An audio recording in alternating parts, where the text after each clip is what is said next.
Before you hear this story, understand one thing clearly. This is not a sweet, slow, boring tale about four polite girls sitting quietly in a house. This is a story about ambition, jealousy, sacrifice, anger, love, and the quiet battles people fight when no one is watching. It is about four sisters who all want different lives in a world that keeps telling them who they are allowed to be. One wants freedom, one wants beauty and status. One wants peace, one wants love and safety, and none of them get exactly what they want.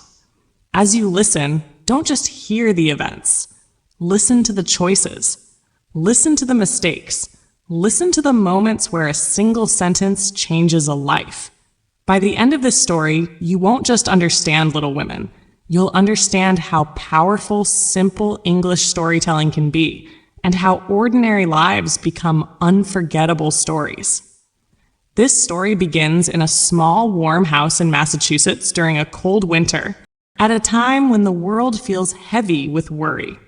The country is divided by war. Fathers, brothers, and sons are far from home, fighting in battles that feel both distant and painfully close. In this house live four sisters and their mother. They are not rich. They do not live easily. But they live with love, imagination, and a deep sense of togetherness. Their last name is March, and this is the story of how four girls slowly become four women. Meg is the oldest. She feels the weight of responsibility more than the others. Meg remembers better days when the family had more money and fewer worries. She longs for comfort, fine clothes, and a peaceful life, but she feels guilty for wanting these things. She tries to be good. She tries to be patient. She tries to guide her sisters, even when her own heart feels tired and uncertain. Jo is next, and she is impossible to ignore. Jo walks fast, talks fast, and thinks even faster.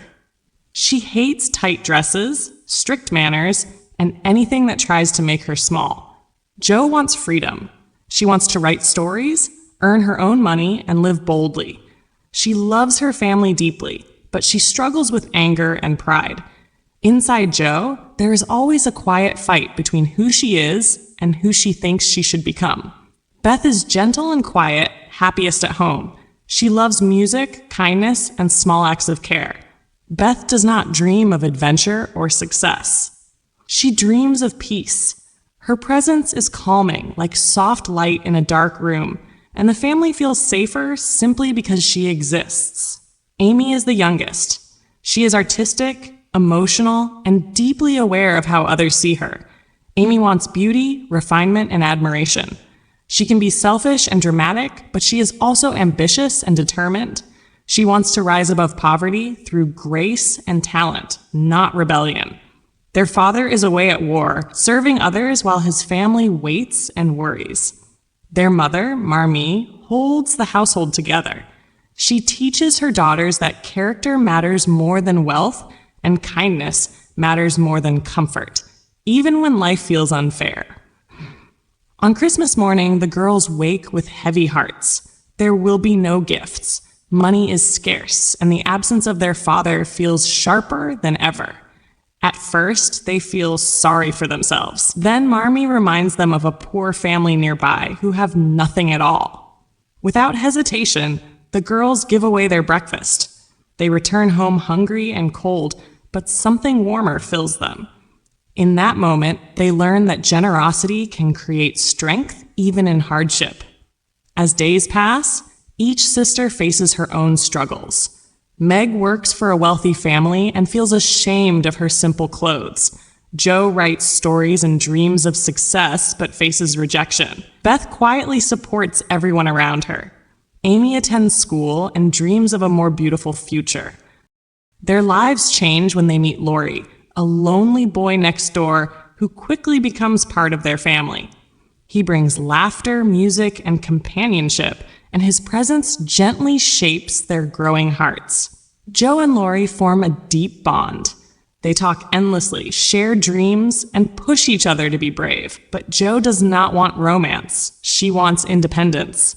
Meg, meanwhile, experiences the temptation of wealth and luxury, but learns that pretending to be someone else only brings discomfort. When Jo cuts and sells her hair to help the family, childhood slips away. Sacrifice becomes real. Choices begin to carry weight. Beth falls seriously ill after caring for others. Though she survives, she is never the same. The family learns how fragile life truly is. Time moves forward and the sisters grow. Meg marries for love and learns that marriage is not a fairy tale, but a daily effort.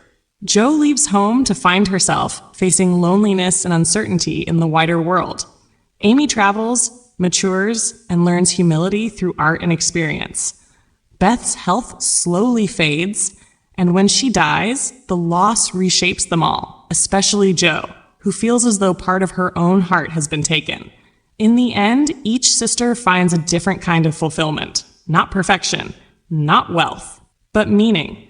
Meg finds strength in family. Amy finds love and purpose.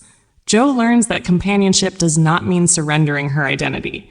The March sisters do not become famous heroes. They become something quieter and more powerful, women who know themselves. And that is why this story lasts. So here is the real question this story leaves behind. Not who married who, not who succeeded, but this. If someone told the story of your life one day, what kind of story would it be? Loud and dramatic? Quiet and steady? Full of risks or full of care? Little Women reminds us that stories do not need heroes or villains. They need truth. They need growth.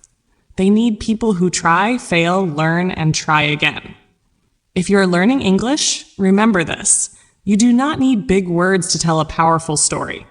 You need clear thoughts, honest emotion, and the courage to keep going. If this story helped you understand English better or feel stories more deeply, stay with this journey. More stories are coming. Bigger ones, deeper ones. Stories that teach English the way it is meant to be learned, through meaning, not memorization. This is not the end of the story. It is the beginning of yours.